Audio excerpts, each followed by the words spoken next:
estamos aqui para dar prosseguimento ao curso de Física. A gente já fez movimento em uma dimensão e a gente passa agora para movimento em 2 e 3Ds, que é uma generalização. Tá? Basicamente, a diferença vai ser que a gente vai passar para a linguagem vetorial. Como sempre, o quadro de avisos e lembretes. Tá? Hoje, dia 15 de setembro, vocês fizeram um mini teste na semana passada, ok? Eu vou estar fazendo a devolução do mini teste na segunda-feira dessa semana. Então eu queria saber de vocês como é que vocês foram, né? Eu já comecei a corrigir, já tenho alguma ideia, mas se alguém quiser fazer um comentário, o momento seria agora. Professor, eu achei que o tempo foi curto, não me saí bem, acho que se tivesse mais tempo eu poderia ter um rendimento melhor. Tá, quem está falando?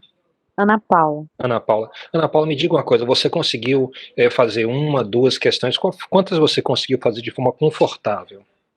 Eu consegui fazer 2 questões, só Sim. que não consegui postar no formulário porque fechou antes, aí eu postei lá no Google Classroom, mas não sei Sim. como vai aceitar, até no comentário. O formulário ficou aberto mais 40 minutos a partir do final da aula. Então foram 20 minutos que eu tinha combinado com vocês, né? Mas aí eu percebi que algumas pessoas não tinham entregue, eu deixei mais 20 minutos. Então isso aí seria um total de quase que 50, mais 40, seriam 90 minutos aberto. Depois disso, de fato, eu fechei o terminal. Esses casos, o seu caso, de outros assim, eu vou estar comentando na próxima semana, tá certo? Então eu vou estar verificando todos os detalhes. Aí quando finalizar a correção, aí eu posso me posicionar quanto a essas situações. A gente não fez nenhum acerto prévio, né, de como administrar essas situações. Então, quando eu conversar na próxima semana, a gente vai fazer um acerto e daí fica um acerto permanente. Viu? Ok. Então, mais alguém quer comentar alguma coisa? Professor, também achei o tempo um pouquinho curto, mas acho que eu perdi muito tempo passando a limpo para entregar bonitinho. Isso acabou prejudicando. Da próxima vez, pode entregar de forma mais simples, né? Que o senhor vai considerar. O principal é que seja legível, né? Então, você, na primeira vez que você fizer, você deve tentar fazer já de forma que eu possa ler, né? Então, às vezes o aluno de exatas tem mania de colocar uns números lá, multiplicado por outros, dividido por outros, e aí você não consegue ler aquilo como se fosse um texto. Então, com um pouco de treinamento, a gente vai começando a colocar palavras ali no meio, frases, e vamos construindo também as equações de forma bastante organizada. Então, o ideal para mim, assim, em termos de, eu pego uma avaliação, o que é que eu quero ver naquela questão? Primeiro, eu gostaria de ver algum tipo de desenhozinho simples, né? Então, algum tipo de diagramação da situação física, alguma coisa assim, porque isso permite que o aluno coloque as informações ali e amadureça o entendimento da questão. Então, se ele desenhar corretamente ou não, ele está entendendo o enunciado. Depois disso, eu imagino que a pessoa vai escolher os princípios físicos, então ele vai esclarecer isso através de equações, ou então afirmativas, uma frase ou duas, né? Eu vou usar, por exemplo, a conservação da energia, eu vou usar a Torricelli, né? Alguma coisa assim, e aí você sai utilizando, né? Com isso você tira algum tipo de resultado, que seria o quê? Você começou com um princípio físico, você mexeu nas equações, mexeu alguma coisa, chegou de uma forma geral. Então, nessa etapa, eu não espero ver números ainda, né? Quando é que eu espero ver números? Quando depois, no final, que você já organizou tudo, então digamos que você isolou o tempo, né? Então o tempo vai ser simplesmente a distância dividido pela velocidade. Muito bem, então aí depois que você escreveu isso, você vai substituir os números, fazer o cálculo e obter o tempo. Por que que isso é bom para mim? Porque separa a situação de conta da ideia da física. Então, se você está fazendo conta, você pode errar, todo mundo erra, né?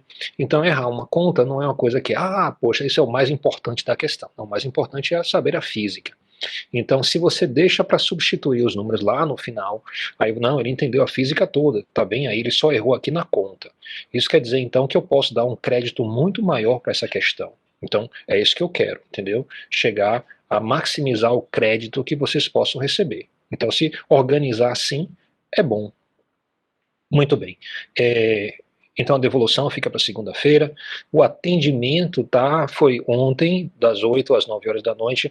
Ninguém apareceu. Eu esperava que alguém viesse perguntar sobre alguma dúvida avaliação, alguma coisa assim, né? Então toda terça de 8 às 9 horas estou disponível nesse horário. Apareçam, né? Ok? É porque a gente tem aula. Mas todos têm aula de 8 às 9? Porque a gente viu que o horário estava vazio, foi por isso que a gente escolheu esse horário. Eu tinha esquecido que o horário do atendimento do senhor era esse horário, vou até anotar aqui. Tá, então por isso que eu estou relembrando isso. Eu não sei se tem aula. Porque a gente pegou a tabela de horários e eu percebi que para esse semestre, né, que a gente está no segundo semestre, esse horário é vazio.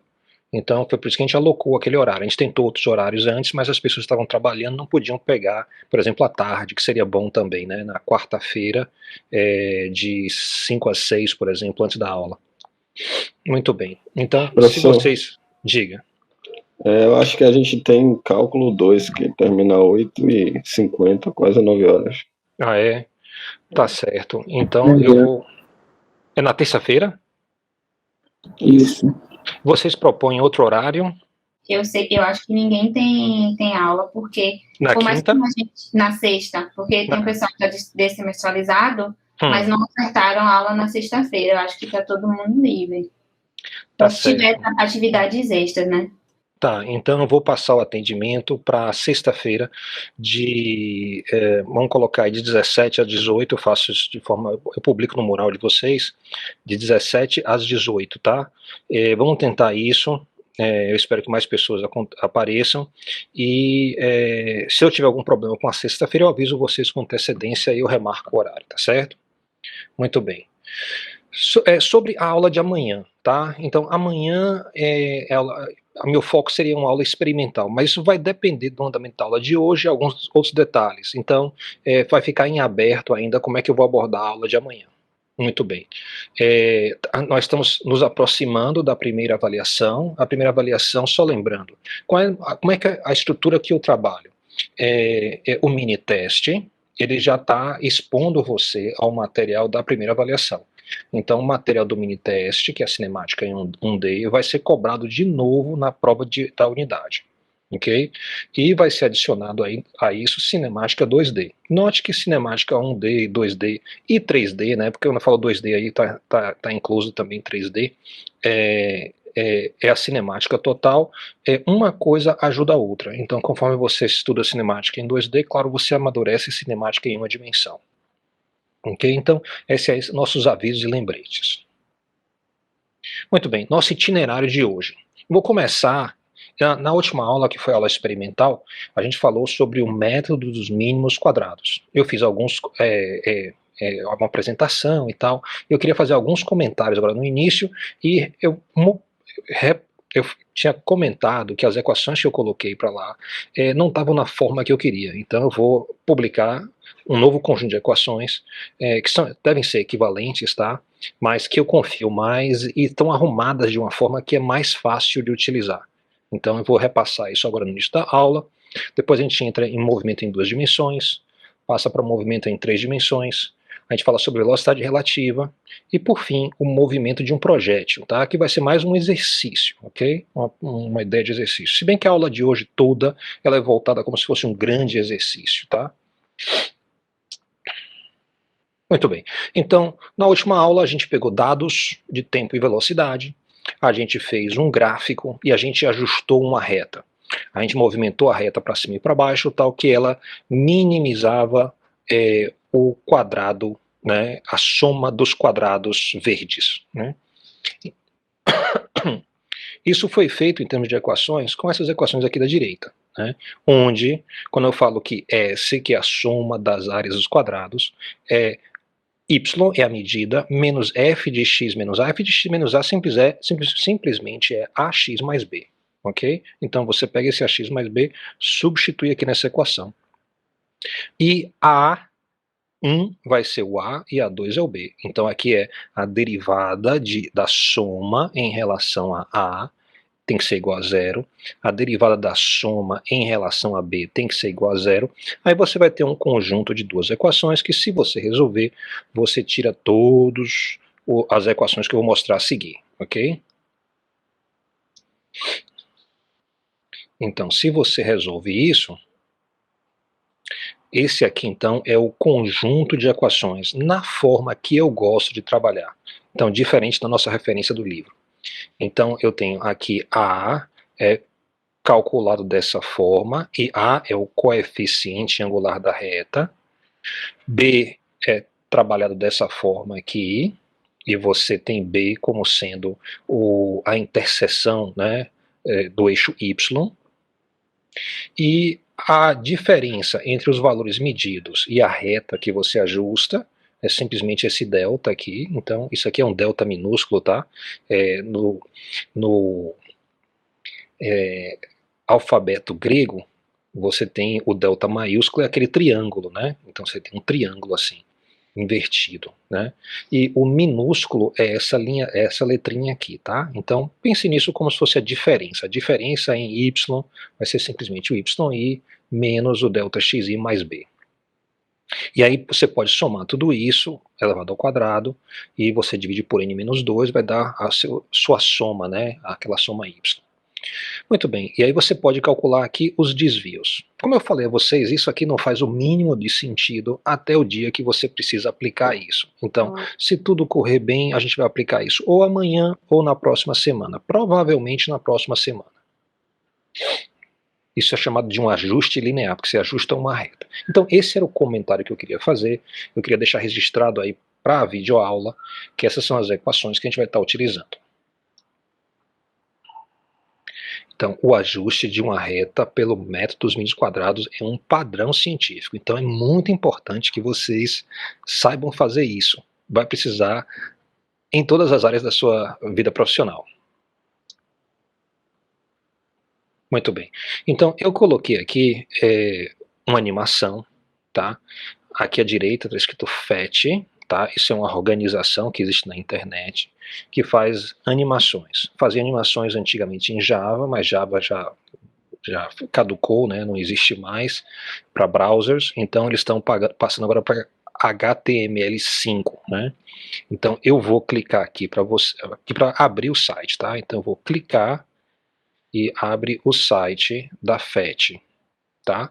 Então você tem aqui um laboratório virtual para você praticar a ideia dos ajustes por mínimos quadrados, o ajuste linear, tá? Então, eu tenho aqui pontos que eu posso colocar aqui no grid.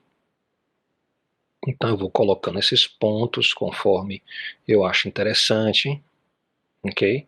E aí eu posso fazer a soma dos resíduos e dos quadrados, mostrar isso aqui, né? E aí eu posso pegar uma reta e puxar a reta aqui e fazendo a soma dinâmica dos quadrados. Bem aqui em cima tem a equação da reta, então y é igual a 0,27 mais 6,5 para essa reta. Aqui embaixo eu tenho a soma dos resíduos. Qual é a brincadeira dos métodos dos mínimos quadrados? É você subir e descer, tá? Esses deslizadores aqui, mudando o valor de A, que é o coeficiente angular, mudando o valor de B, que é o coeficiente, né, de interseção no eixo, e você ficar reparando aqui a soma. A ideia é minimizar essa soma. Então, se eu puxo aqui, você vê que aumentou, né? Então a soma ficou maior, isso não foi bom. Eu vou tentar diminuir a soma. Você vê que ela chega a um valor bem pequeno, ó, mas chega em um certo valor que ela começa a subir de novo. Então ela tem um valor mínimo, tá vendo? Bem aqui, ó. Eu diria que eu vou arriscar que o valor mínimo está por volta de 0,68. E aí eu posso mexer no segundo aqui e ver que a mesma coisa acontece. Tem um mínimo mais ou menos aqui, ó. Eu posso ver se confirmar se A ainda tem o valor mínimo ou fica menor ainda. Ficou menor um pouquinho. A soma dos resíduos ficou menor um pouquinho. E aí a equação por esse método, que aqui é tentativa e erro, ficou como sendo y igual a 0,72 mais 5,09. Então essa é a melhor reta que ajusta os dados, tá? De acordo com esse método de tentativa e erro.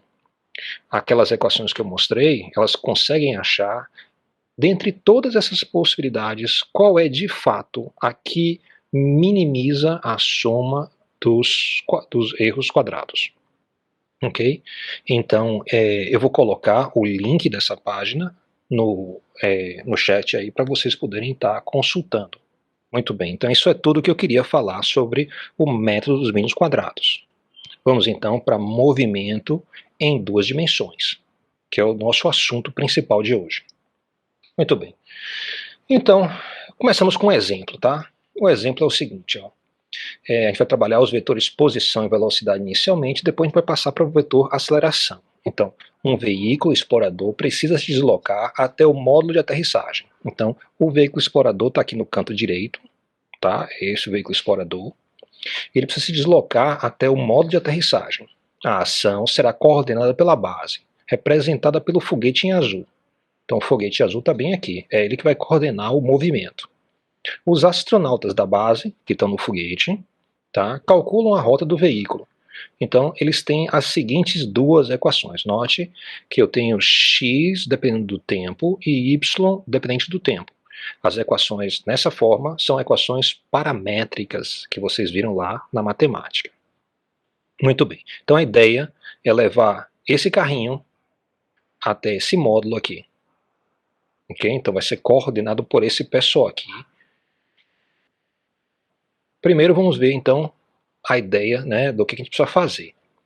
Então eles estabelecem um referencial na base, então isso aqui vai ser o zero do sistema de coordenadas, vai ser o foguete azul. Eu tenho um eixo em x, um eixo em y e dividi então toda a superfície do planeta em quadradinhos. Note que eu coloquei aqui à direita, ó, o versor de I, o versor do eixo x. Então I com o chapéu representa um vetor unitário, módulo igual a 1. Nesse caso, as minhas unidades são quilômetros. Olha, está escrito aqui metros, tá? Mas entendam-se quilômetros, tá escrito aqui no texto principal. Ok, então isso aqui equivale a 1 quilômetro e aqui também 1 quilômetro. Determine o vetor posição para os tempos t igual a 0, 1 e 2 horas. Então, tudo que eu vou fazer hoje aqui, nesse exemplo, vai ser dado em x e y, dado em quilômetros, e o tempo dado em horas. Eu não vou usar o SI hoje, ok? Muito bem, então lembrando, ó, o tamanho do versor I, o tamanho do versor J é 1 quilômetro. Muito bem, então o que é que eu fiz? Eu peguei aqui, nessa equação, substituí zero. Se eu boto zero aqui, então esse termo é nulo, dá que x é igual a 2. Então eu coloquei aqui na tabela x é igual a 2. Se eu substituo t igual a 0 em y, vai dar y igual a 0. Então assim eu tenho aqui. E aí eu fui substituindo 0, 1 e 2. Tá? Então eu consegui as coordenadas x e y para o movimento. Para 0 horas, 1 hora, 2 horas.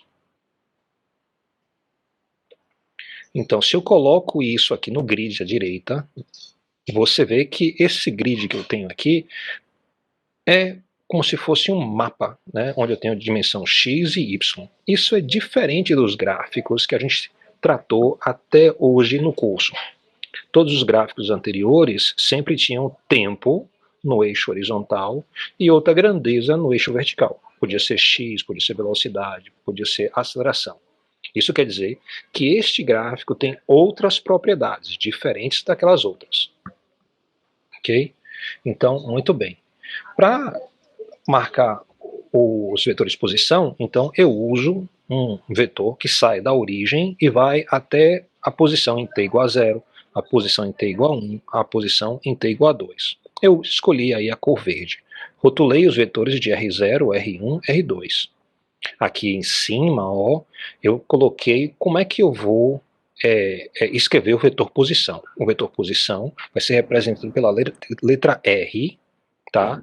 E ele vai ser igual a coordenada x vezes o vetor I, mais a coordenada y vezes o vetor j. Professor? Oi, pode falar. Só para me ajudar a entender, nesse gráfico aí, o que é dado em função de quê aí? Excelente pergunta. Isso aqui é como se fosse as coordenadas, tipo assim, latitude e longitude. Mas ela é dada em referência ao foguete. No eixo vertical, eu tenho distância, No eixo vertical eu tenho distância, no eixo horizontal também eu tenho distância. Então, eu vou ter o eixo X na horizontal, o eixo Y na vertical. Ok? Respondi sua pergunta? Sim. Então, vamos olhar aqui, ó, em x é igual a 2, tá? Para t igual a 0, x é igual a 2 e y é igual a 0. Então, isso quer dizer que da origem, eu vou andar 2 ao longo do eixo x e eu não vou subir nem descer.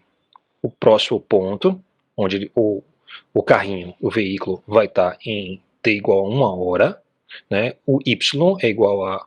O x é igual a 1,75 e o y é igual a 1,03. Então, se eu andar aqui para a direita, 1,75 e subir 1,03, eu vou estar bem aqui nessa bolinha.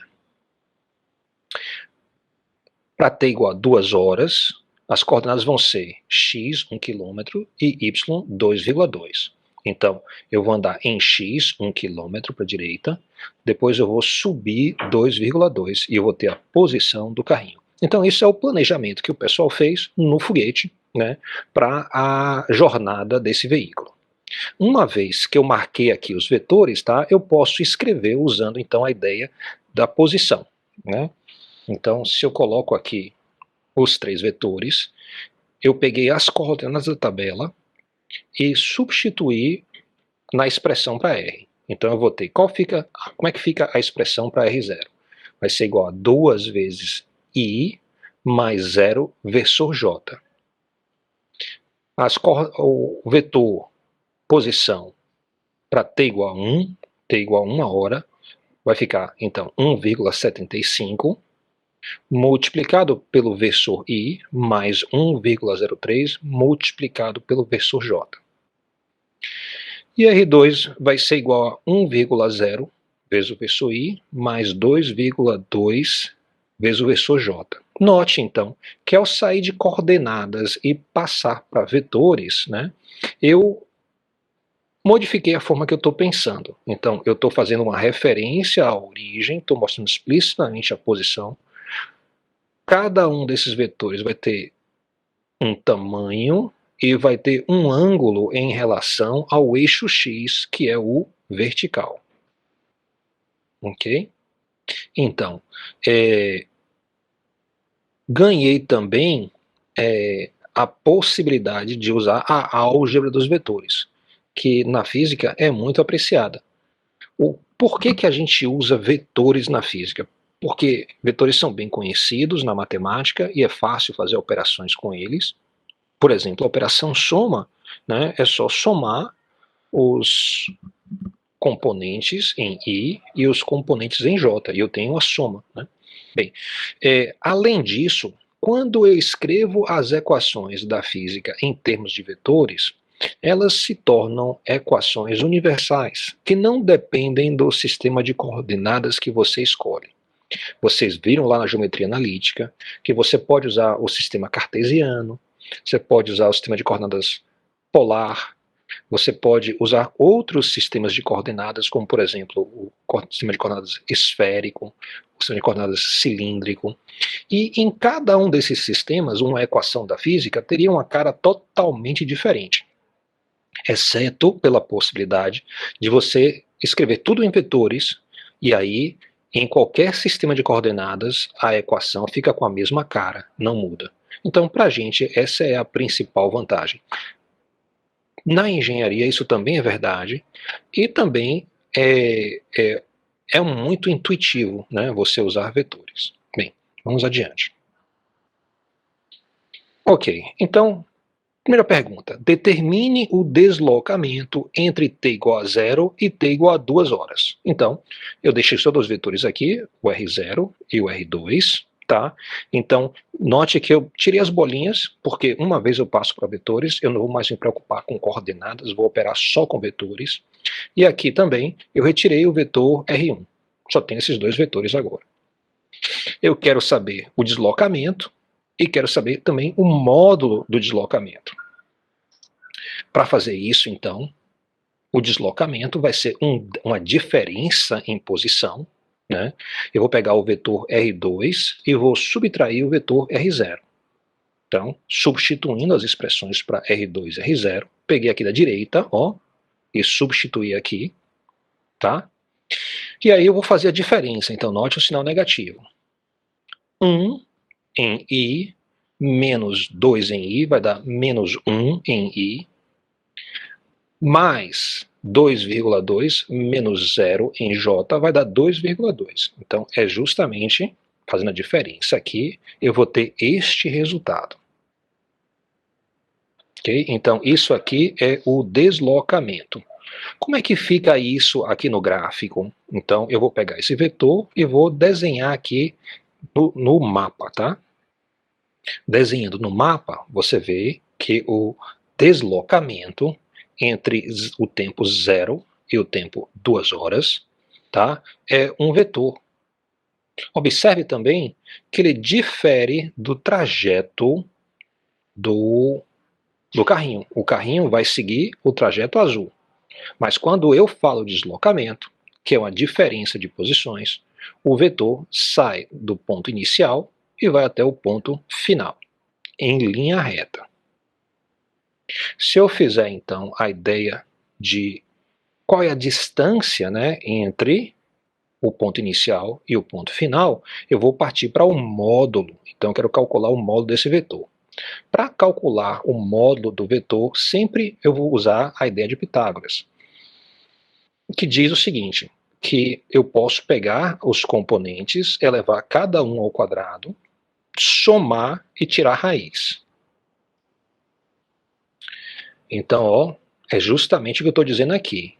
O tamanho, eu vou usar essas barrazinhas, né, para representar o módulo, o tamanho do vetor de deslocamento vai ser igual a raiz quadrada da diferença dos componentes, cada um elevado ao quadrado e somado.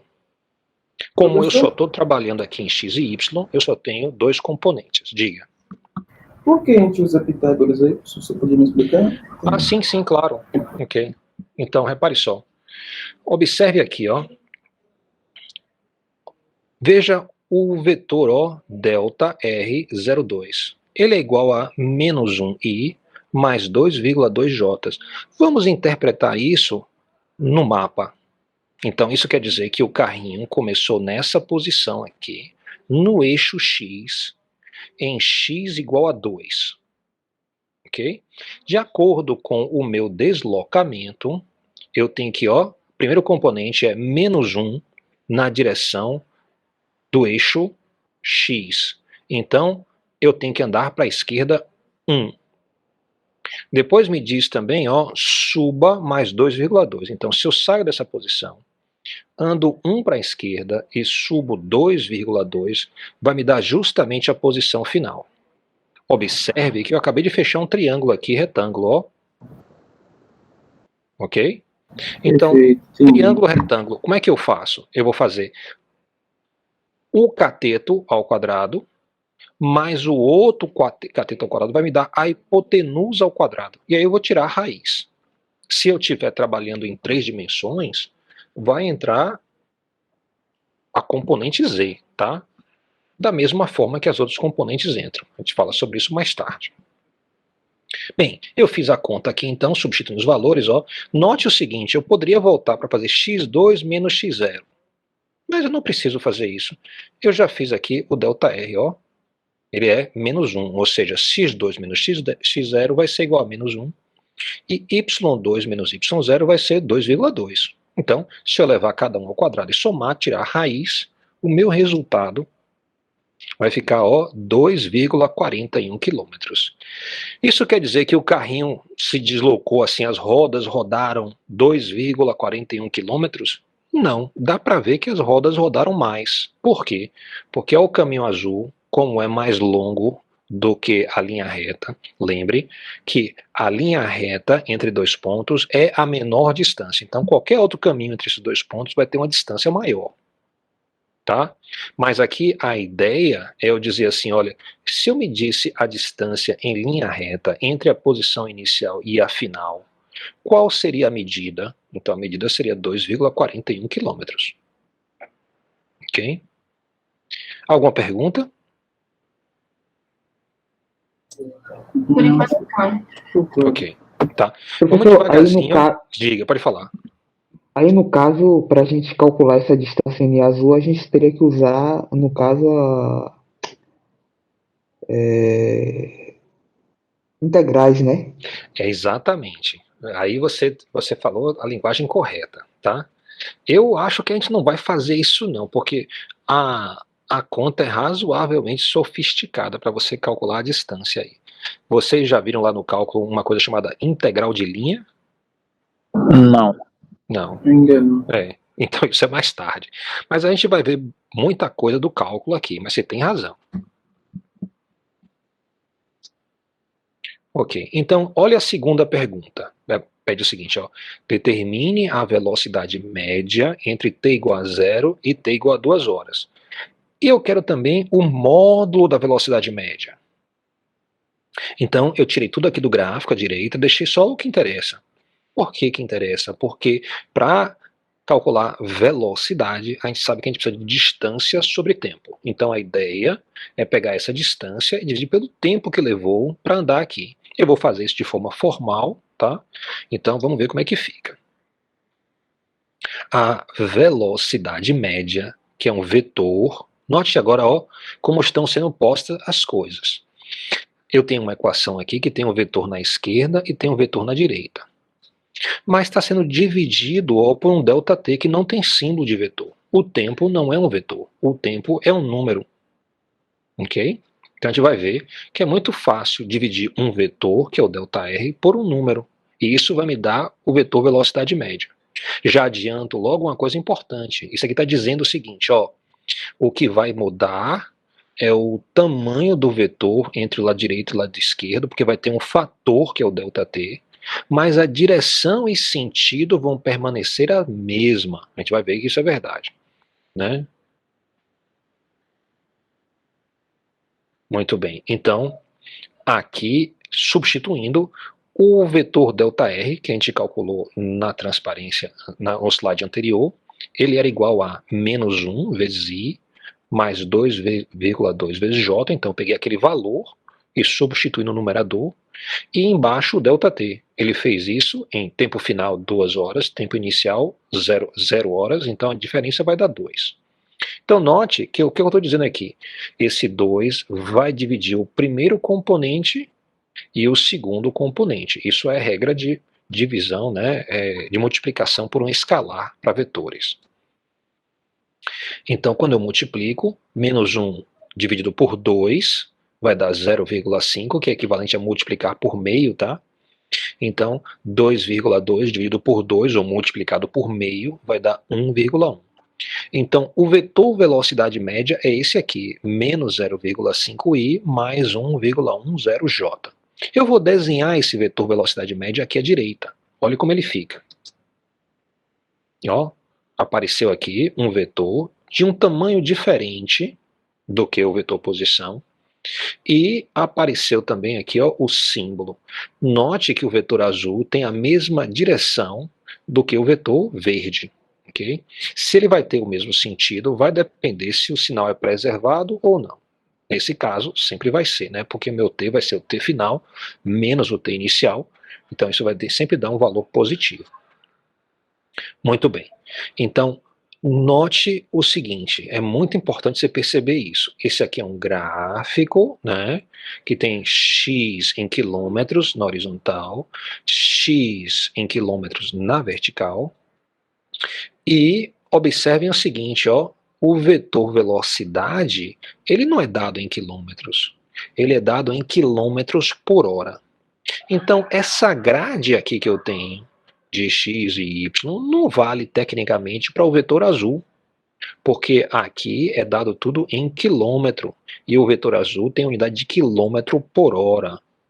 Tá? Então eu fiz questão de colocar ele em um tamanho pequenininho para você ver que eu não estou colocando um vetor que é metade do verde, eu estou colocando um vetor que eu vou tentar manter uma escala entre ele e os outros vetores de velocidade, que vão aparecer em azul. Então isso é uma situação, tipo a situação do mapa do Google, né? Se você for no mapa do Google, você vai descobrir que ele tem diferentes camadas. Então você pode, por exemplo, pedir para ver o nome das cidades.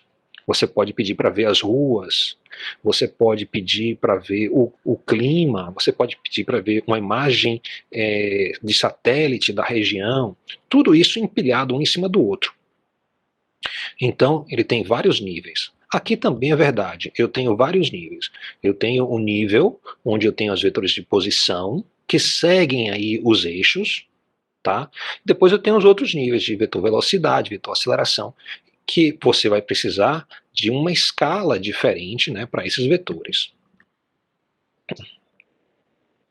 Muito bem. Se eu calculo o módulo, tá? Eu vou pegar o primeiro componente ao quadrado, mais o segundo componente ao quadrado, tirando a raiz. Segue a mesma ideia de você fechar um triângulo retângulo bem aqui. Se eu faço isso, tá? O meu resultado vai ser 1,21, olha aí a unidade, quilômetro por hora. Ok? Então, eu tirei duas informações, né? A questão do módulo e também a informação de direção e sentido. Okay? Então, isso é mais informação do que simplesmente você não usar vetores. Bem, vamos agora ver outras possibilidades. Determine a velocidade em t igual a 0 horas, t igual a 1 hora e t igual a 2. Note aqui a notação de tempo, tá? Então, isso aqui está dizendo que t pode ser 0 horas, t pode ser igual a 1 hora, ou t pode ser igual a 2 horas.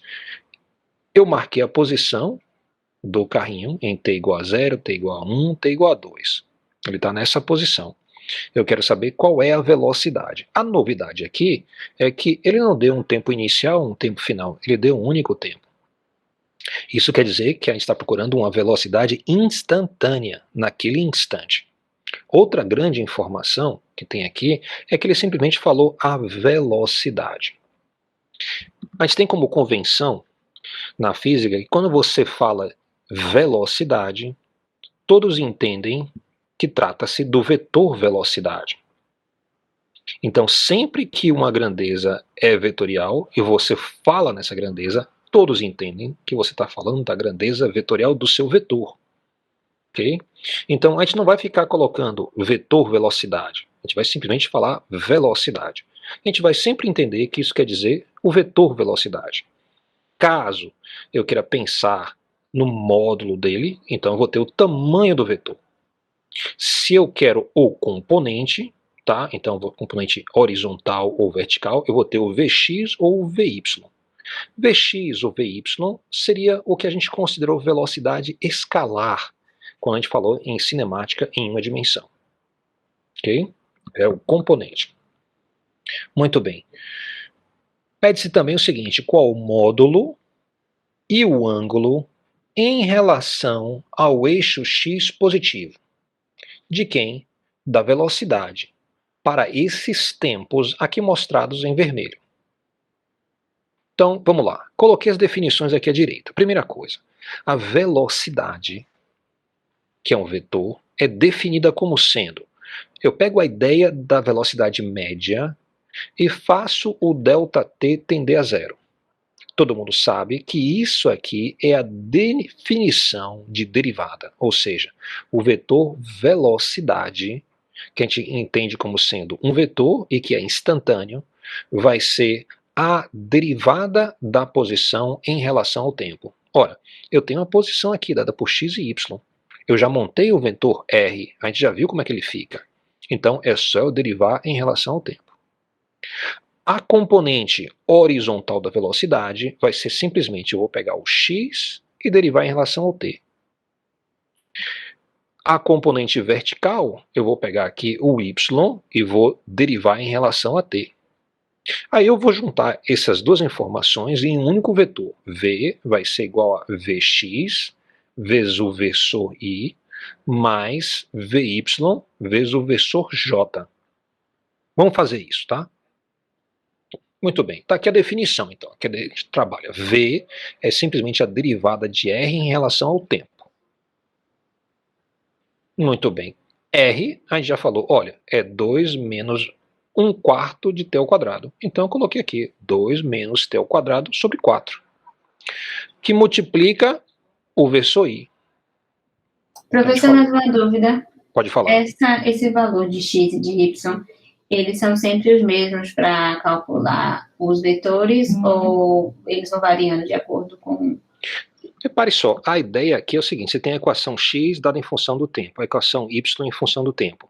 Então, se eu faço um gráfico dessas equações, olha aqui, ó, isso vai dar essa linha azul.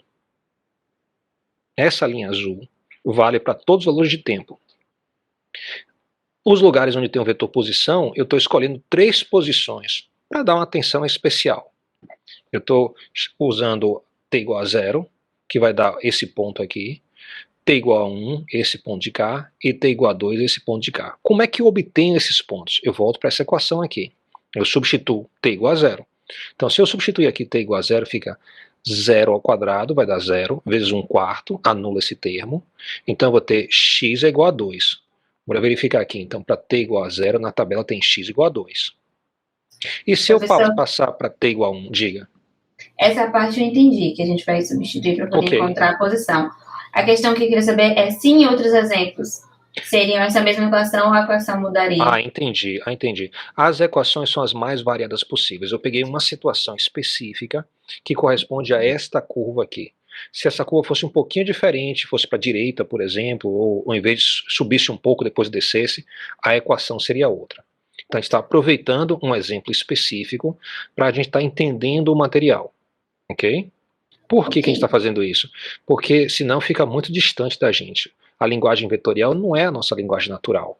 Então, quando a gente começa a colocar um bocado de vetor de forma abstrata, sem quantificar, sem ter um exemplo em mão, acaba que a gente passa meio que voando assim, não entende muito. Então, nossa ideia é a cada ponto aqui ir fazendo uma continha, para a gente estar então vendo como é que a situação evolui, para a gente se acostumando com vetores. Você vai ver que vão haver várias surpresas. Tem uma dica assim, aqui no canto superior, ó, que diz o seguinte: o versor I e o versor J são constantes no tempo. Então, o versor I sempre é esse vetor azulzinho aqui para a direita, e o vetor J é esse vetor azulzinho aqui para cima. Isso quer dizer que eles nunca mudam. Então, quando eu derivo, ele é simplesmente uma constante multiplicativa. Eu não dou atenção a ele, mantenho. Certo. Então, o primeiro termo aqui, como é que fica a derivada? 0 menos 2t Isso. sobre 4, ok, ou melhor, e o próximo termo? t sobre 2 ali, mais 1 mais 2t sobre 40. 2t? 2t ao quadrado. Ó, o t aqui... 3t, né? 2t não, 3t ao quadrado. Exatamente, dividido por 40. É exatamente isso. Então, eu escrevi isso aqui embaixo, ok? Então, 2 some, porque a derivada da constante é 0. Sobrou, então, o menos t sobre 2, vezes o versor i. Note que o versor i está multiplicando, continua multiplicando, não mexo nele.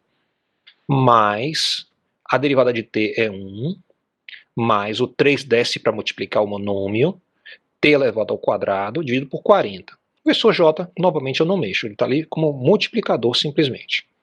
Muito bem, agora eu tenho esse vetor, eu vou simplificar ele de forma numérica, tá? Então veja que esse primeiro componente é o Vx, o segundo componente é o Vy, ou seja, uma componente x e a componente y. Então eu vou colocar aqui em cima, tá aqui meu vetor. E eu vou fazer a conta. Então novamente eu crio uma tabelinha, eu vou colocar 0 nesse componente aqui. Então vai ficar componente Vx é o primeiro componente, então eu vou escrever ele aqui. Peguei o tempo igual a 0, substituí, fica 0 ao dividido por 2, com o sinal trocado, vai ser 0 ainda. Muito bem, para calcular o Vy, para t igual a 0, eu vou substituir 0 no segundo termo. Então, se eu coloco aqui, vai ficar esse 3t ao quadrado sobre 40, anula, fica simplesmente 1. Então, eu coloquei 1 aqui, ó, 1. Então, essa é a velocidade em t igual a 0. Ela não tem componente horizontal, mas tem componente vertical. Depois eu fiz a mesma coisa para 1. Peguei 1, substituí aqui, então ficou menos 1 sobre 2, que deu menos 0,5. E eu substituí aqui, ó, 1, que fazendo a conta vai ficar 1 mais 3 dividido por 40, que vai dar 1,08. Ok? Então, claro que tem um arredondamento aqui, né? Eu estou usando 2 casas decimais. E depois eu fiz a mesma coisa para 2. Agora eu vou pegar estes vetores e vou colocar aqui. Como é que ficam esses vetores? Ó. Primeiro vetor, componente 0, horizontal, e 1 vertical, está bem aqui, ó, ele é para cima. Eu calculei aqui também, ó, usando essa ideia aqui do módulo de V, é a componente x ao quadrado mais y ao quadrado, e o ângulo do vetor simplesmente é tangente a menos 1 da razão entre o componente y e o componente x. Então eu já preenchi aqui a tabela toda, usando essas duas equações. Porque isso me ajuda a desenhar meus vetores. Porque isso diz assim, ó, o primeiro vetor vai ser tamanho 1 a 90 graus em relação ao x positivo. Então eu vou para o x e desenho 1 para cima. O segundo vetor está bem aqui, ele vai ter tamanho 1,41, então vai ser quase que 40, um pouco mais que 40% maior do que o vetor anterior. Esse vetor aqui é maior do que esse. Então, e qual vai ser o ângulo dele? Ele vai estar a 114,94, sempre se referindo aqui, ó, em referência ao eixo x positivo. Quando eu uso a tangente dessa forma, tá? E eu tenho atenção quanto ao quadrante, tá? Então eu vou poder obter o ângulo. Aqui então eu tenho 114,94. Oi, pode falar. Desculpa, eu me perdi um pouco nessa explicação aí. Tá. Ok. Você acompanhou até a parte da substituição, né, e obtenção do Vx e Vy, confere? Confere. Muito bem. Ok, então eu tenho aqui as coordenadas do vetor, eu consigo desenhar os vetores. Então eu desenhei, o primeiro vetor está para cima, o segundo está para cima e para a esquerda, o terceiro está para cima e para a esquerda. Note que o primeiro é menor, o segundo é um pouco maior e o terceiro é maior ainda. Observe que o vetor velocidade é tangente à trajetória. Isso é natural de vetor velocidade, sempre tangente à trajetória. A trajetória é a linhazinha azul fraca que vai aqui, ó, em curva. Muito bem. Agora, o que mais eu posso obter do vetor? A gente sabe que vetor sempre tem tamanho, direção e sentido. Como é que eu obtenho o tamanho do vetor? A gente usa Pitágoras. Então, bem aqui em cima, eu propus justamente pegar o vetor V, calcular o tamanho dele, representado pelas duas barras, e isso vai ser simplesmente a raiz quadrada da soma dos componentes elevado ao quadrado. Então, eu vou pegar Vx ao quadrado mais Vy ao quadrado. Muito bem, eu coloquei isso na terceira linha da tabela. Então, fiz a conta para o primeiro caso. Se você pega 0 ao quadrado, mais 1 ao quadrado e tira a raiz, vai dar 1. Confere? Confere. Eu me atrapalhei porque eu estava achando que era a posição. Aí agora que eu entendi que é a velocidade em cada posição. Sua pergunta é bem-vinda. Eu gosto de que você interrompa ou que outras pessoas interrompam e venham trazendo suas dúvidas, porque a dúvida de um geralmente é a dúvida de quase todos. Então, isso ajuda a melhorar a explicação, ok? Muito bem. Então, eu fiz isso para o segundo tempo, t igual a 1. Eu peguei Vx, elevei ao quadrado, somei com Vy ao quadrado, tirei a raiz e obtive 1,41. Fiz também para t igual a 2. O primeiro ao quadrado, mais o segundo ao quadrado, tirando a raiz, 2,69. Ok? Então, eu calculei também o ângulo. Então, o ângulo, eu tenho 90. Como é que eu calculo o ângulo? Sempre ângulo em relação ao eixo x positivo vai ser simplesmente a componente y dividido pela componente x. Tiro o arco tangente disso e eu vou ter o ângulo. Por que isso? Deixa eu mostrar aqui. Imaginem que isso aqui é um triângulo retângulo perfeito. Ok? Então eu tenho um ângulo aqui θ, né? Então eu vou ter A, vou ter B e vou ter a hipotenusa. Vou colocar aqui um H para hipotenusa. Muito bem. Então eu posso dizer o seguinte: a tangente desse ângulo vai ser justamente o lado oposto, que é o B, dividido pelo adjacente, que é o A. Quando eu estou falando de trajetórias, eu geralmente tenho um sistema de coordenadas, que vai ter um X e vai ter um Y. E aí você tem um ponto aqui. Para esse ponto, você tem o vetor posição. Esse aqui é o R, por exemplo. Como é que eu obtenho o ângulo, aqui eu vou chamar o ângulo de alfa. Como é que eu obtenho esse ângulo? Eu vou simplesmente completar o meu quadrado, desculpa, meu retângulo, meu triângulo, né? Completei o triângulo aqui, fiz um triângulozinho direitinho. Esse aqui vai ser o lado Y e esse aqui vai ser o lado X.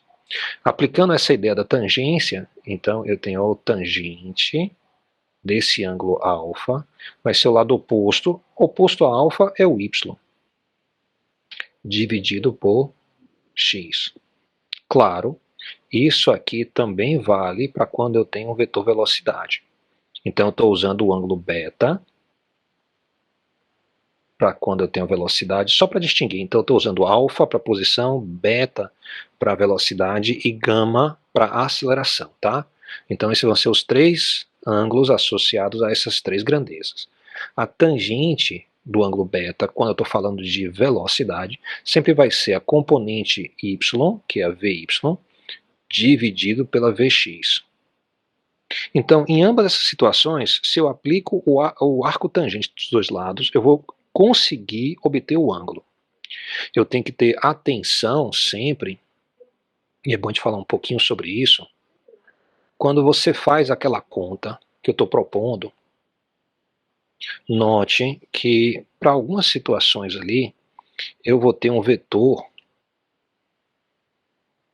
você vai ver pelo ângulo, né? O primeiro vetor foi 90 graus, o segundo acho que foi 111 ou 114. 114 vai dar bem aqui, ó. Mais do que 90 graus. Então aqui é x e aqui é y. Então esse aqui é o meu vetor velocidade quando o valor de t é igual a 1, por exemplo. Aí quando você fizer a tangente de beta, beta sendo este ângulo aqui, ó, isso vai ser igual a vy dividido por vx. Bora colocar valores aqui. Então, se eu vou aqui para a minha apresentação, note aí que para t igual a 1, vy é 1,08 e vx é menos 0,5. Então, eu vou ter aqui 1,08 dividido por menos 0,5, ok? Isso aí vai ser a tangente de beta. Se você fizer essa conta na calculadora, isso vai dar 1,08 dividido por 0,5, com um sinal negativo, né? 2,16. Deu? Menos 2,16. Exatamente. Agora, aperta aí o inverso da tangente. Tangente ou inverso? O tangente É o inverso da tangente. Tem que ser o inverso da tangente. Você tem que ter menos 1 tan. Aí você aperta a resposta. E aí vai dar menos 65 graus. Confere? Confere. Então, isso quer dizer o quê? Quer dizer que ele acabou de me dar esse ângulo de cá, ó. Vou botar duas marcas aqui. Ele me deu este ângulo. Vou botar aqui um símbolozinho de φ, ó. Ele deu este ângulo, mas eu quero o ângulo de cá.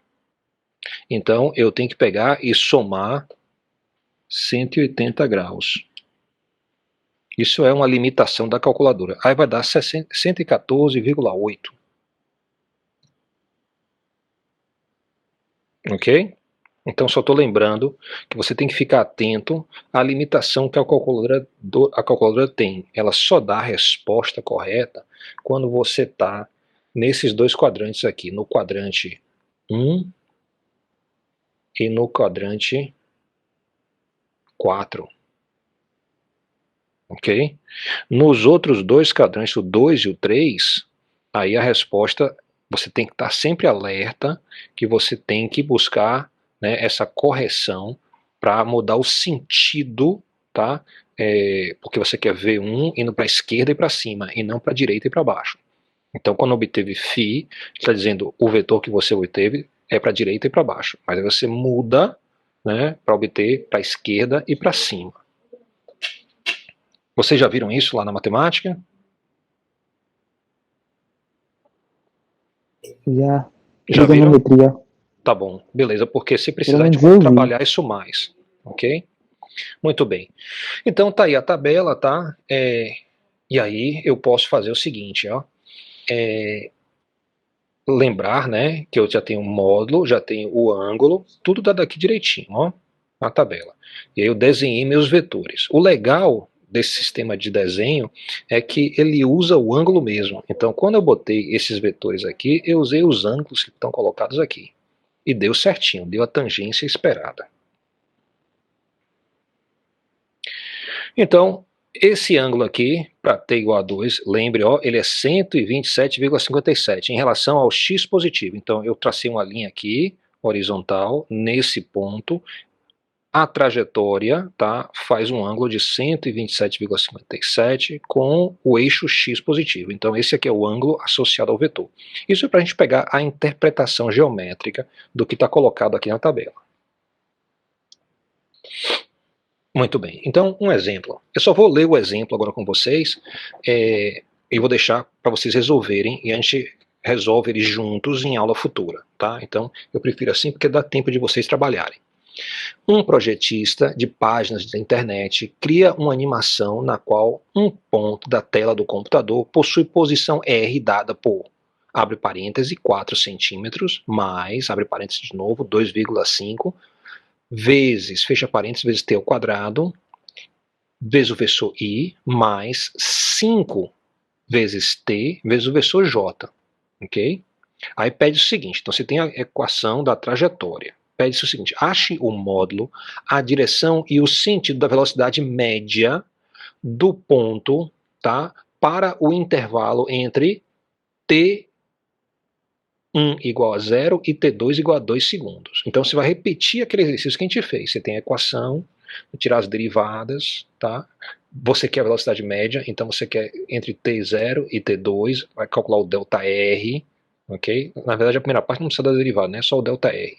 ΔR sobre ΔT. Você vai precisar tirar a derivada. Ah, nem pediu aqui, mas eu até botaria um C, né? Faça... Aqui no B, desculpe. Ache o modo... Ó, o item A, ache o módulo, a direção e o sentido da velocidade média. Então esse é ΔV sobre ΔT. O B é ache o módulo, a direção e o sentido para a velocidade instantânea. Para o A foi um intervalo de 0 até 2. Para o B, ele está dando instantes em T1 igual a 0 e T2 igual a 2 segundos. Então você quer nesses instantes. Note então que as abordagens são diferentes. Para quem gosta de ficar atento a questão de interpretação de questões, quando qualquer questão vem trazendo um intervalo, aí você sabe que provavelmente ele está pedindo uma grandeza média. Quando ele vem com instantes, ele está pedindo a você as grandezas instantâneas. O interessante aqui é que ele botou o tempo 0 e 2 nos dois, mas com intenções diferentes. O primeiro ele define um intervalo, no segundo, ele dá 2 instantes diferentes. Então, atenção para a ocorrência da palavra instantânea. Faça um desenho da trajetória do ponto, tá, no intervalo entre t1 igual a 0 e t2 igual a 2 segundos. E mostre as velocidades calculadas em B. Então, mostre os vetores velocidade. Então, você vai repetir esse exercício para uma equação diferente. Note que eu tirei esse exercício do livro, diretamente do livro. Então eu chamo a atenção da importância de você resolver questões do livro. Eu vou trazer sempre aqui, colocar para vocês, durante a aula, questões, para motivar vocês a irem buscar mais questões. Essas questões que eu coloco, eu vou estar resolvendo junto com vocês. Mas tente fazer antes, como exercício. O que a gente abordou agora há pouco é suficiente para você resolver essa questão. Chama a atenção da importância de você saber fazer gráfico à mão, se necessário, mas da conveniência de você usar um GeoGebra ou outro pacote gráfico qualquer.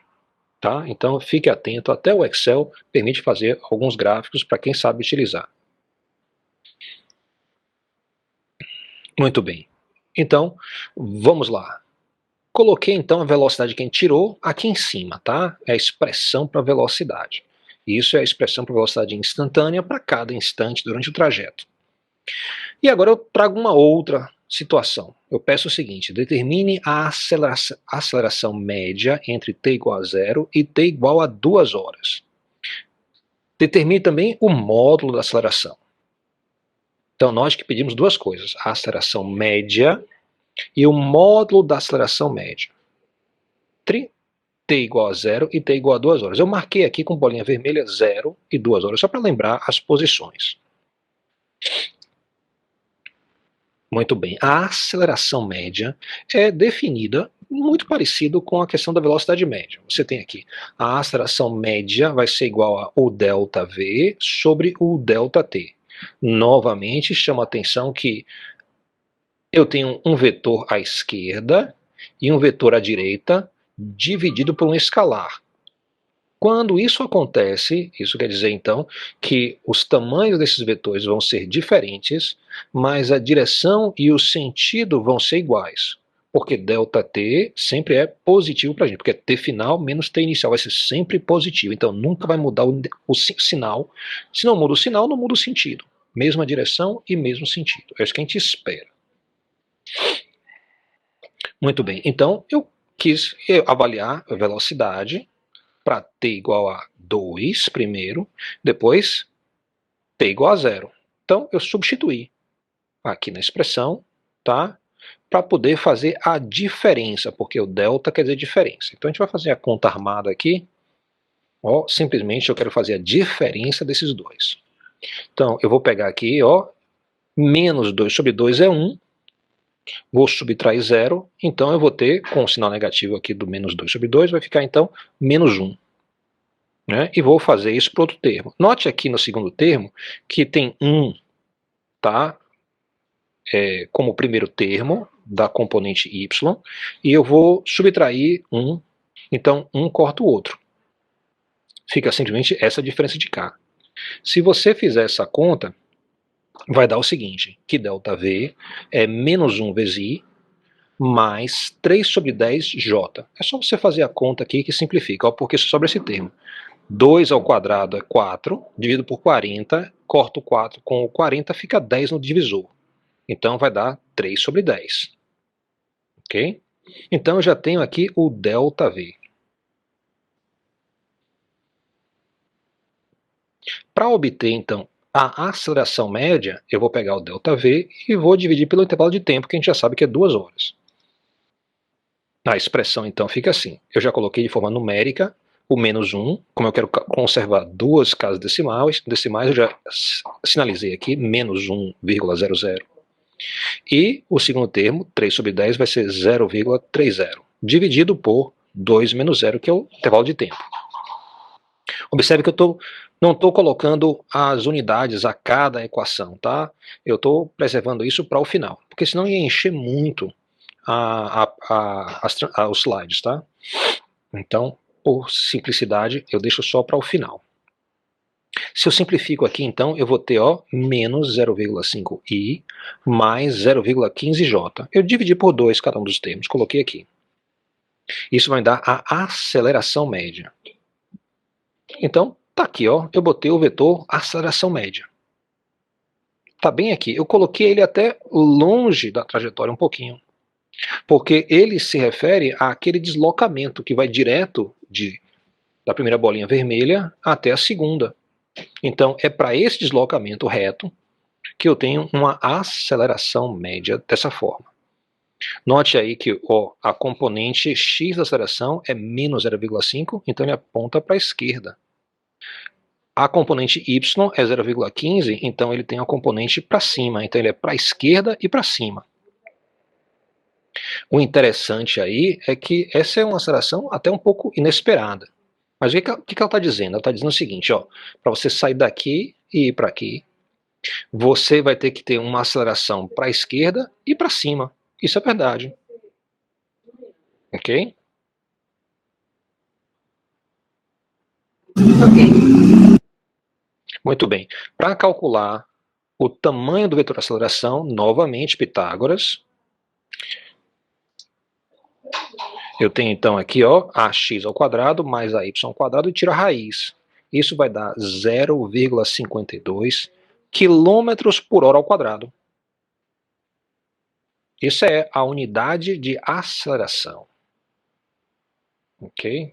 Quando eu tenho a distância em quilômetro e o tempo em horas.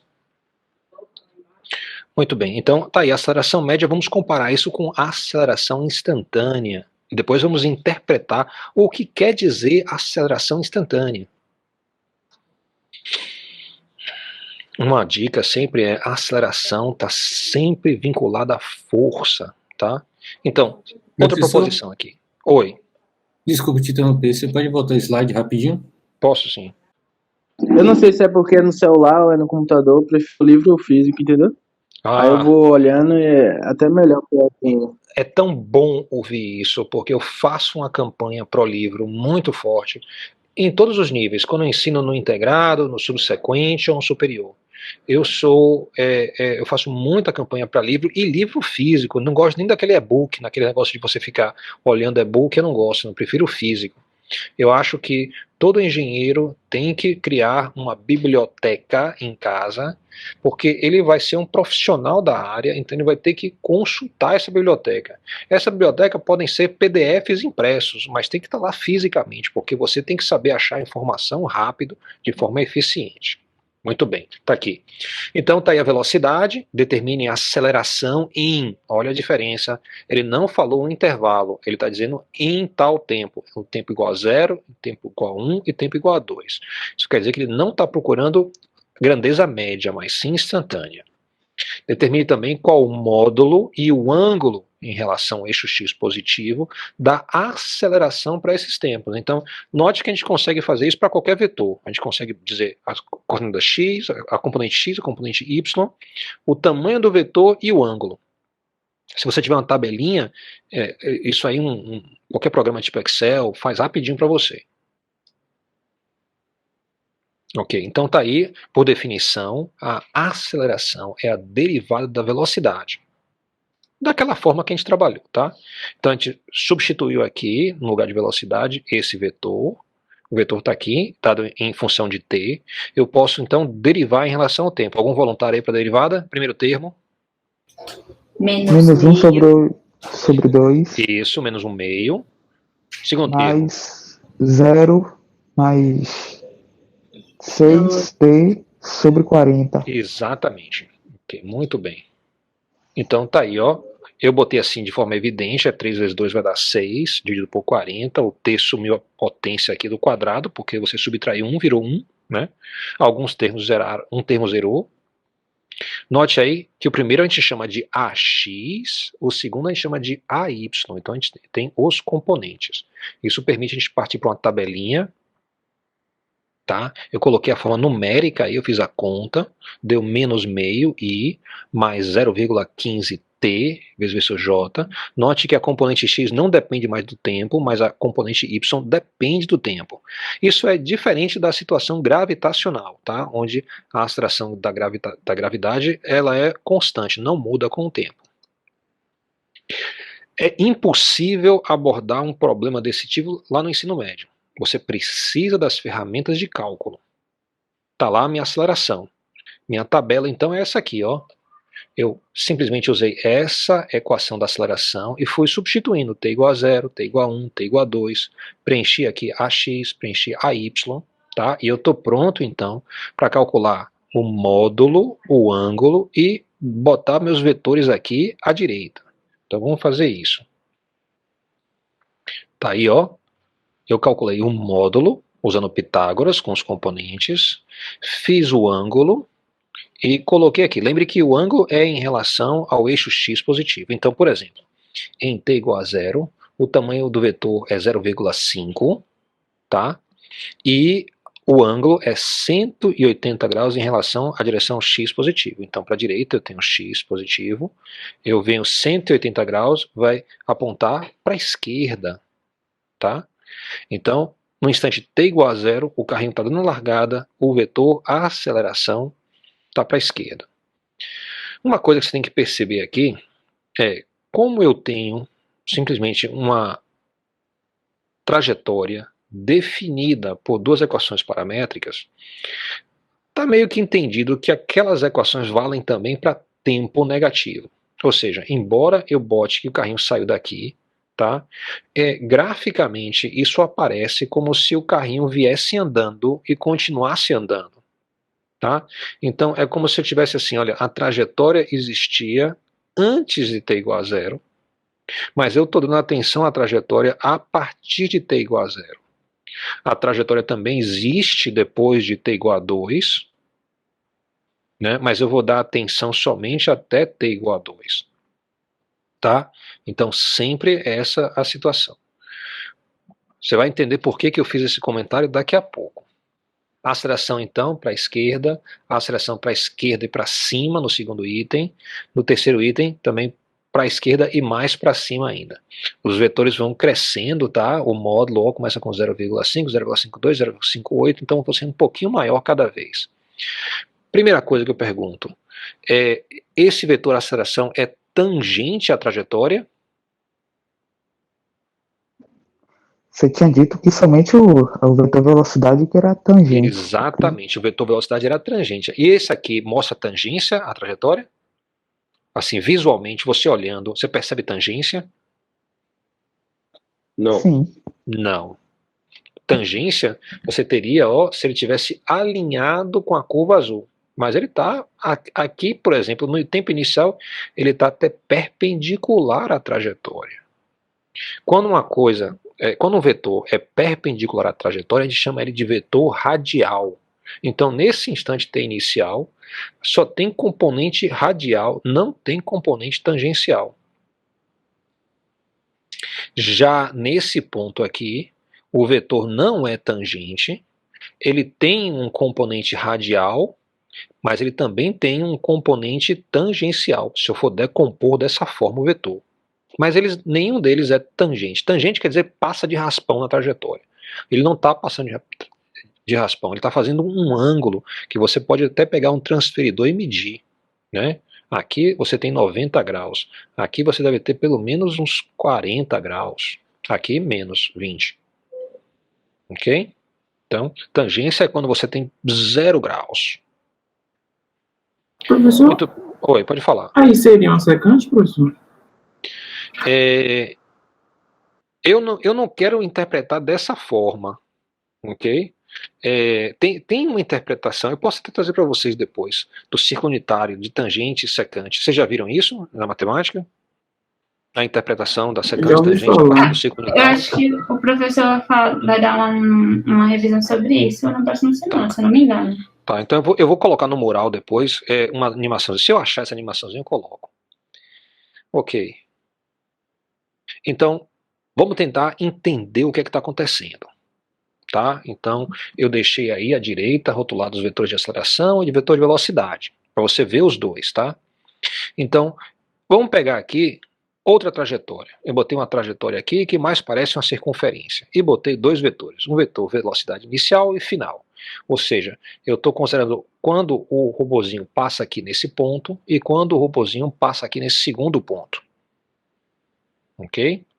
Então, nessa trajetória aqui, vamos embora agora fazer o ΔV, porque a aceleração sempre é o ΔV sobre o ΔT, pelo menos a aceleração média.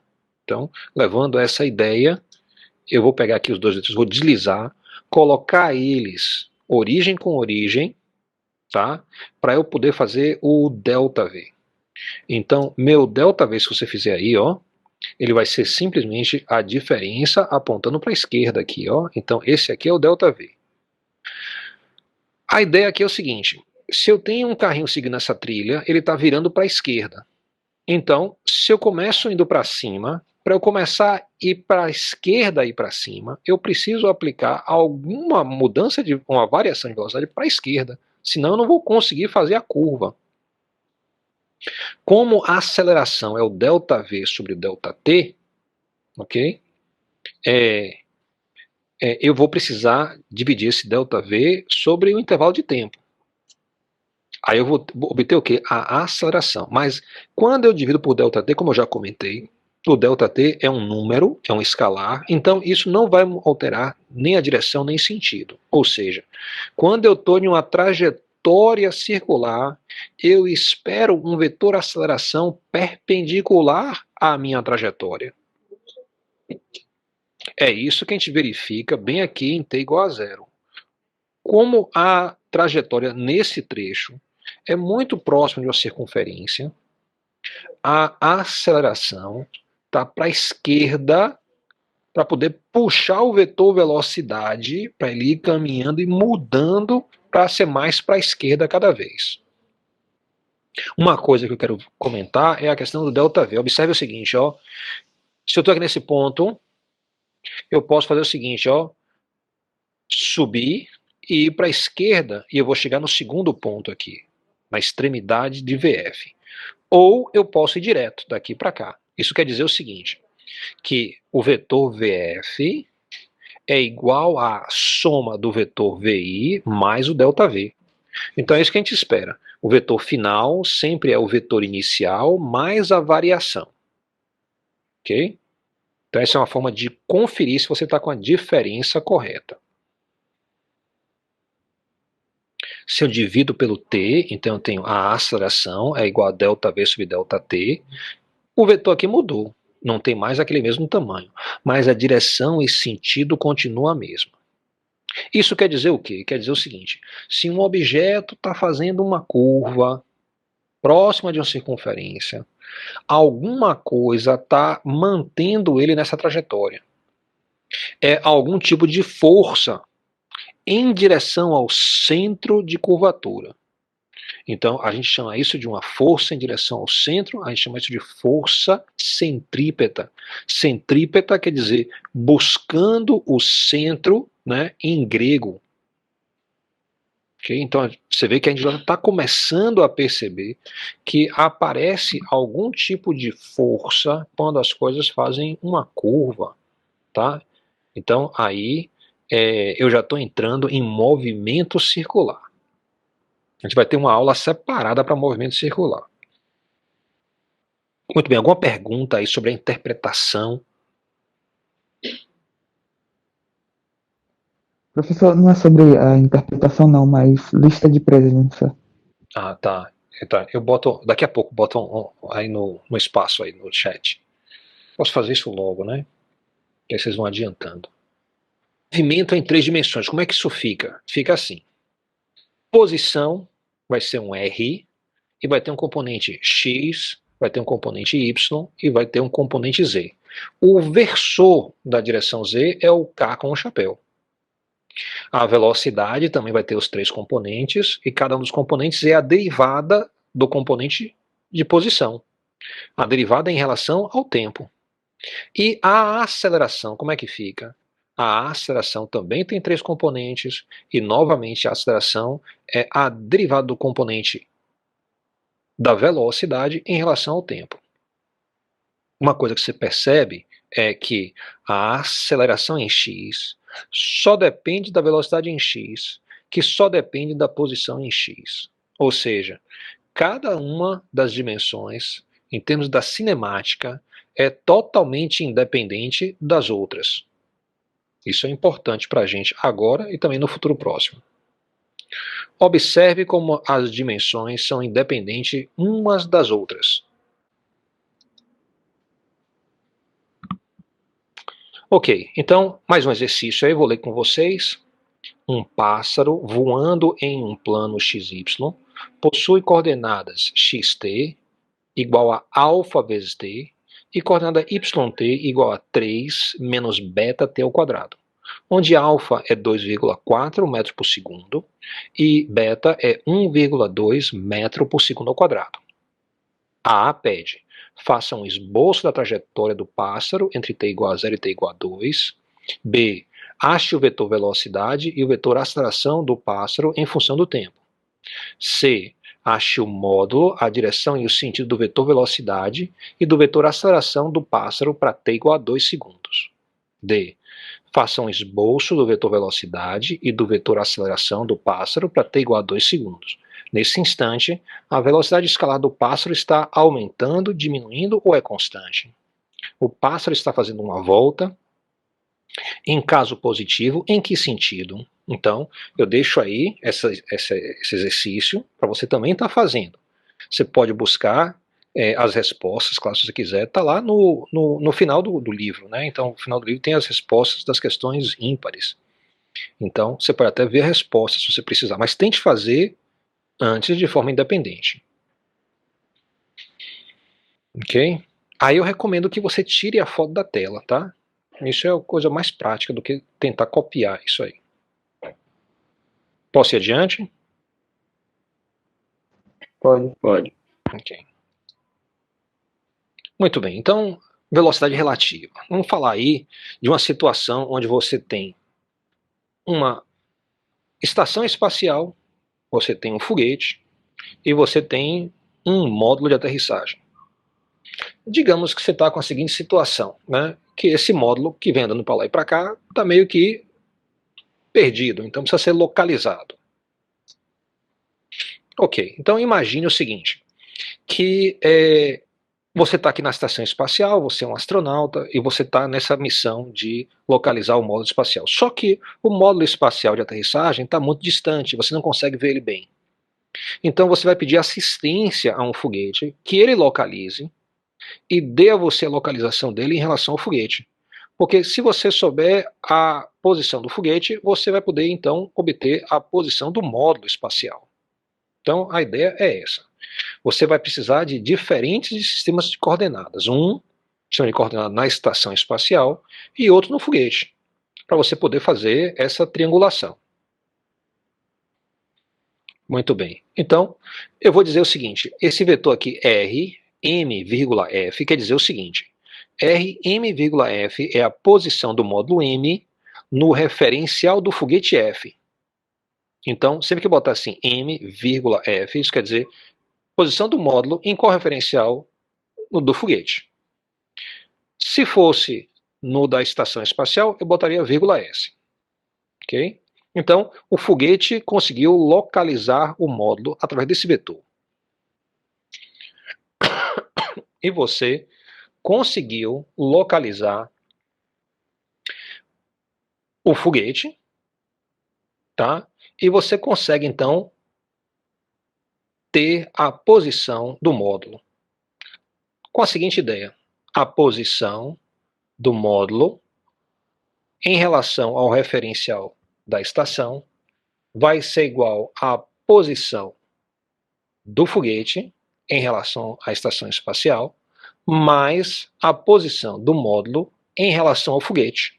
Então está aqui dito em equação essa nossa intenção de fazer essa triangulação. Ok? Agora surge uma outra possibilidade, que é a seguinte. E se houver movimentos independentes do foguete e do módulo em relação à estação? Ou seja, a gente fez essa ideia aqui da localização como se tivesse todo mundo parado. Mas se houvesse deslocamento, como é que ficaria isso? Bem, deslocamento a gente sabe, né, que vai gerar velocidade. A gente sabe que a velocidade é a derivada da posição em relação ao tempo. Então minha proposta é essa, pegar essa equação aqui e derivar em relação ao tempo. Observação, antes de a gente prosseguir. Consideramos a situação onde nenhum dos objetos está acelerando. Todos possuem velocidades constantes. Então, isso aqui não vale se algum desses aí estivesse acelerando. Então, os três estão com velocidades, né, em relação um ao outro, tá? Onde essa velocidade ela não vai sofrer mudanças, tá? Isso quer dizer o seguinte, que nós estamos tratando de referenciais inerciais.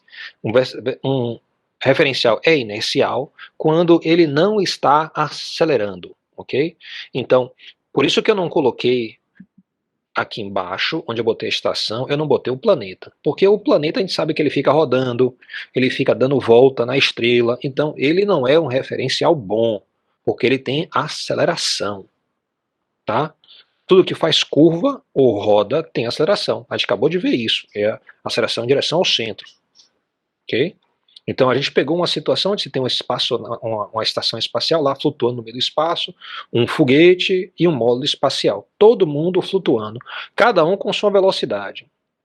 tá? Então, cada um desses aí é um referencial inercial, que é uma forma chique de estar falando que as velocidades são constantes, não há aceleração no problema. Então, eu vou pegar aqui essa equação e vou derivar em relação ao tempo. Então, botei DDT aqui. Bem, a derivada da posição em relação ao tempo vai dar velocidade. Então, automaticamente, eu tenho a seguinte equação. A velocidade do módulo em relação à estação espacial vai ser igual à velocidade do foguete em relação à estação espacial, mais a velocidade do módulo em relação ao foguete. Isso traduz no seguinte: a velocidade de um objeto é relativa, depende do referencial ao qual é atribuída. Então, quando você fizer essa transformação da velocidade do módulo foguete, do módulo em relação ao foguete, e passar para o módulo em relação à espaçonave, você vai ver que os números vão ser diferentes. Ok?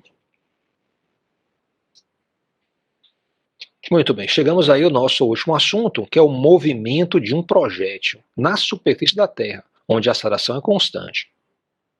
Ok? Eu botei aí uma simulação onde você tem um canhão que dispara um objeto que segue uma trajetória parabólica. Você consegue ajustar duas coisas do canhão.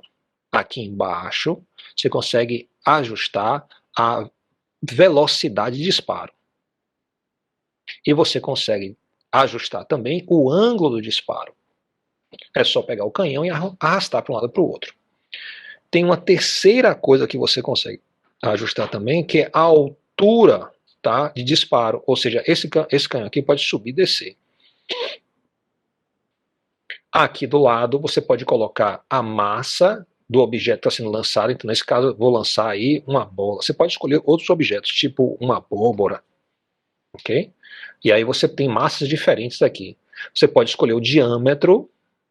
Você também pode mudar o valor da gravidade, ver qual é o efeito que ocorre aí no lançamento. E você pode adicionar aqui a resistência do ar, colocando esse botão aqui. Tá? Muito bem. Então, a brincadeira aqui é você atirar e atingir o alvo. Você quer fazer a conta primeiro, depois atirar, para ver se você acerta na conta, né? Acerta a conta. Se você acertar o alvo é porque a conta estava certa. Se você não errar, não está boa. Então a gente pode usar essas informações que a gente viu lá atrás para fazer esse tipo de experimento. Eu vou aqui ampliar, tá? E vou dizer o seguinte, ó, para lançamento balístico, em relação ao que a gente falou na instante, não tem componente Z. Tá? Então, sempre o movimento balístico, ele pode ocorrer em um único plano. Então, você escolhe x e y de forma adequada. A aceleração x não existe, e a aceleração y é para baixo e é negativa. Né? Então, a y é igual a menos g, a gente já falou sobre isso, g é 9,8. Só quer dizer isso. Se isso é verdade, as equações da velocidade Vx e Vy podem ser obtidas com a integração. Tá? Isso vai dar, então, V0x e V0y menos gt. Então, eu simplesmente integrei essas duas equações em relação ao tempo, obtive essas duas de cá. A partir da velocidade, eu posso obter a posição com uma outra integral. Tá? Então, simplesmente eu integro essas duas equações e eu obtenho, então, que x é igual a x0 mais v0xt e y é igual a y0 mais v0yt menos 1 meio de gt ao quadrado. Essas aqui são as equações deste movimento parabólico. Ok? Observo que esta parábola aqui é diferente das parábolas que a gente viu no capítulo 2. No capítulo que fala cinemática em uma dimensão. Aquelas parábolas eram essa equação aqui, ó. Y é igual a y0 v0yt menos 1 meio de gt ao quadrado. Então, ela forma uma parábola em um gráfico que tem tempo na horizontal e na vertical tem posição vertical. Mas aqui, essa parábola aqui, ela tem, né, no eixo horizontal, a componente x, e no eixo vertical, a componente y. Isso quer dizer que para eu obter a curva dessa parábola, eu tenho que manipular essas duas equações aqui, para tirar o tempo e escrever y em função de x. Aí vai dar esta parábola aqui. Isso vai ser um exercício que eu vou deixar para vocês. Ok, então note aí que eu tenho o vetor aceleração, o vetor velocidade e o vetor posição. Tudo definido com as equações que são paramétricas em função do tempo. Muito bem, lembre que quando você vai lançar uma coisa, você tem o vetor velocidade no tempo inicial, a gente chama então V0, tá? Ele faz um ângulo θ.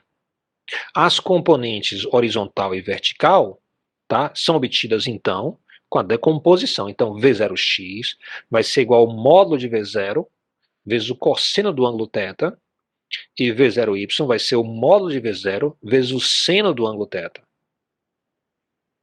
Então é assim que eu obtenho, a partir do tamanho do vetor velocidade e o ângulo de lançamento, eu obtenho as componentes iniciais de x e de y para velocidade. Então a gente chega aqui no exercício. O exercício é o seguinte: seja x0 igual a y0, que é igual a zero, ou seja, zerei a posição inicial. Isso quer dizer o seguinte, que eu adotei o sistema de coordenadas, ó, bem aqui na cruzinha do foguete, ou na cruzinha do canhão. Então bem aqui é a posição inicial. Determine o tempo para a altura máxima. Então, quanto tempo leva para esse projétil chegar em altura máxima? Você vai precisar aí, tá? Altura máxima, então quer dizer que ele vai ter um valor máximo, vai ter que derivar, né, a posição, obter a velocidade horizontal e igualar a zero, ou seja, um objeto sobe, sobe, sobe, até que a sua velocidade horizontal chega a zero. Então, quem é a velocidade, desculpa, a velocidade vertical, né? A velocidade vertical vai diminuindo, diminuindo, diminuindo, diminuindo, até chegar a zero. Aí ele para de subir e começa a descer. Então, qual é a condição para obter o tempo da altura máxima? É você igualar a velocidade vertical a zero e tirar o valor do tempo. Depois, você pode substituir na equação que define a altura máxima. E aí você vai poder calcular o alcance usando o quê? O tempo de altura máxima multiplicado por 2. Então, o tempo que leva para um objeto subir é o tempo que leva para ele descer. Se eu não escolher aqui, ó, a posição de resistência do ar. Se eu escolher a resistência do ar, o tempo de subida vai ser diferente do tempo de descida. Então, enquanto eu não botar a resistência do ar, isso vai ser verdade.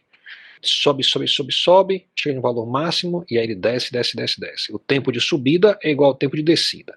Claro que tem uma idealizaçãozinha aí, né? É sempre bom observar que a física não gosta de idealização.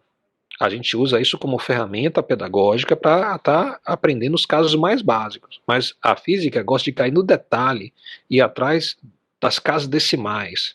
Chegar, por exemplo, ao valor da massa do elétron, que é muito pequenininho, com 9 casas de precisão. Então a gente quer isso, ok? Então a gente não gosta de aproximação, de idealização. A gente usa isso como ferramenta de aprendizado. Eu falo isso porque eu já tive colegas engenheiros dizendo que a física só gosta de idealização. Na engenharia é que a gente cai para o detalhe. Não é verdade. Para aprender nessa etapa, é bom a gente deixar aqui, ó, a resistência do ar fora da jogada. Muito bem. Aí você pode calcular o alcance e depois D. A gente quer saber o seguinte, o ângulo para o qual o alcance é máximo.